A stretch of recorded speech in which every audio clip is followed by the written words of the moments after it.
Well, Eric Schmidt famously said that if you don't have anything to hide, you shouldn't worry about anybody looking at your emails and all of your personal private data. Isn't it amazing that he doesn't have that same attitude when he meets with fellow Bilderbergers? They want you kept away, and the entire public and the press kept miles and miles away from them, and they spend millions of dollars to do just that.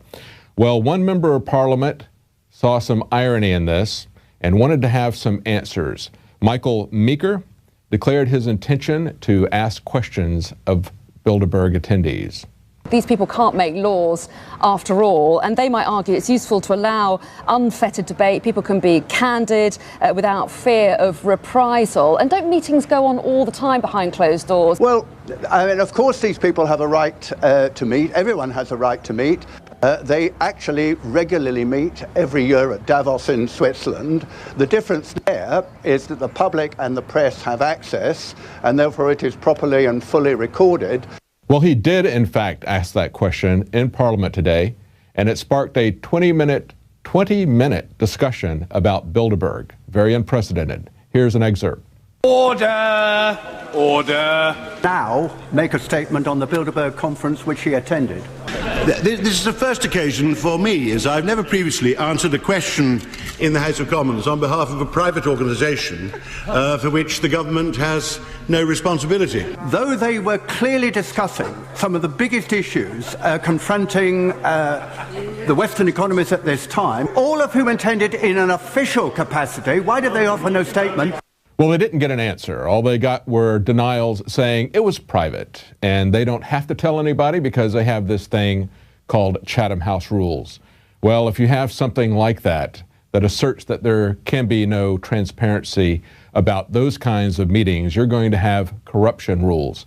Now, Alex had his own question that he asked the Shadow Chancellor of the Exchequer when Alex came in to the BBC. Mr. Balls, can I shake your hand? Mr. Balls, can I shake your hand? Hey, I'm Alex Jones. I kind of led the demonstrations. No. Very good to see you. Why can't you guys talk about Bilderberg?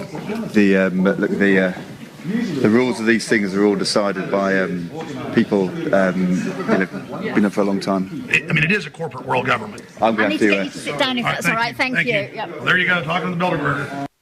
And Paul Joseph Watson confronted the same minister on the legality of what he's doing. Hi Ed, I'm Paul. Nice to meet you. Hi there, how are you? What did you talk about at Bilderberg then? Yeah, come on. Breaking your ministerial code. Give us a word, Ed, please. Breaking the ministerial code? Yeah. I'm not meeting with secret private meetings. I'm not a minister.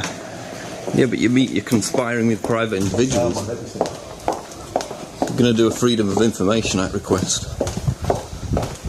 Who did you meet with then? Eric Schmidt? Don't be silly. What do you think of Alex Jones? Turn it off because it's not.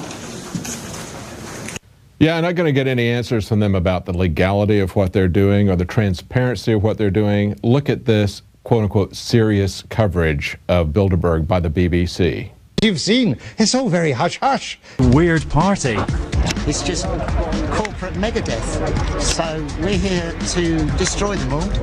Does something not feel right about this today? In that piece you just played, there's nothing in the water. Hydrofluorosilicic acid in major Harvard studies has been causing a 7-fold increase in bone cancer. What's that got to do with Bilderberg? What have I discovered about Bilderberg? The BBC was able to get the documents decades ago that they helped found the euro, which was actually a Nazi German plan to take over countries economically. No, that's on record. Infowars.com! Well, the BBC is still not covering Bilderberg. What they're doing is they're covering Alex. Remember the quote that we had at the beginning of the program where Glenn Greenwald said that when you start exposing things that government is doing, they try to discredit you personally. And that's what that silly piece was about. You saw people parading around at the Bilderberg Festival in clown suits, carrying ventriloquist dummies. Well, you know, the real ventriloquist dummies are the ones right there in the BBC studio, working for the BBC. Instead of smarmy, condescending coverage, let's talk about the irony of the BBC that for decades did nothing about the Seville child pedophile ring that was going on right amongst their midst. Not only did they not cover it, they were a part of it. They had, this is according to Breitbart, just this last week, 152 new sex abuse allegations in the BBC Jimmy Savile scandal. 152 new sex abuse allegations have been made against dozens of BBC employees, as well as its most famous TV presenter.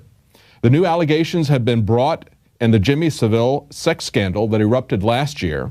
About 40 of the accused BBC employees still work for the broadcasting giant, according to the Breitbart report. You know, the slang term for the BBC in the UK is auntie. Well, auntie is not just a prostitute. Auntie is a pedophile.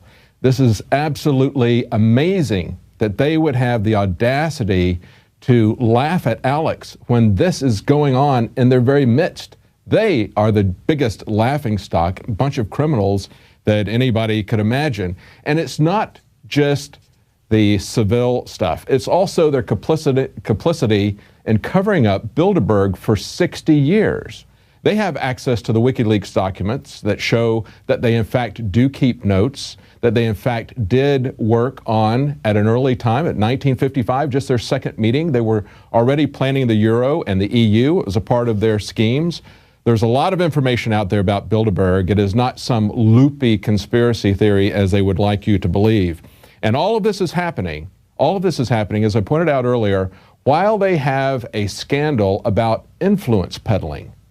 3 members of the House of Lords and 1 from the House of Commons. And these people were set up by a journalism company who basically offered them bribes and recorded it.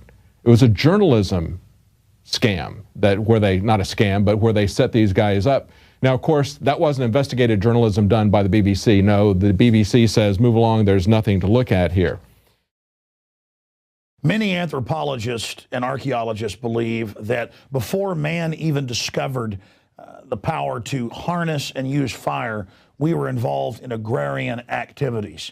That is, taking the seeds of plants and then replanting them to produce more.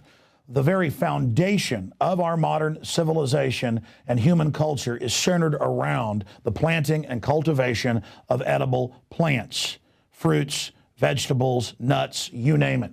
And the globalists have been going after gardening. They've been harassing people that have gardens in their front yards or their backyards. They've called for licenses for people to have gardens because you can't trust prisoners in the police state America to be able to grow their own food. That's why I've come to the realization that we need to become self-sufficient. You need to be informed. You need to have the Second Amendment to protect yourself. You need to be politically active to wake up others. You need to filter your water. But you also need to plant a garden. Even if you live in an apartment, you can do this.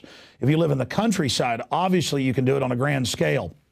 There are so many green belts in areas that humans don't even visit, nearby cities and in suburbs, where people are now more and more planting their own little private gardens and meadows and off the side of the road. Ladies and gentlemen, it is a revolutionary act to unplug from the television, to unplug from the computer and all the globalist propaganda, and to go out in your backyard or your front yard or planters at your apartment or on the roof of the building where you live, and to plant a garden. Here are some of the amazing deals at InfoWars Seed Center at InfoWarsShop.com. The Survival Seed Vault by My Patriot Supply features only the finest survival heirloom seeds for a robust and hardy garden, even in the toughest of times. The ARC All-in-One Seed Kit contains 70 varieties of 50,000 seeds of fruits, vegetables, medicinal, and culinary herbs. All ARC seeds are heirloom.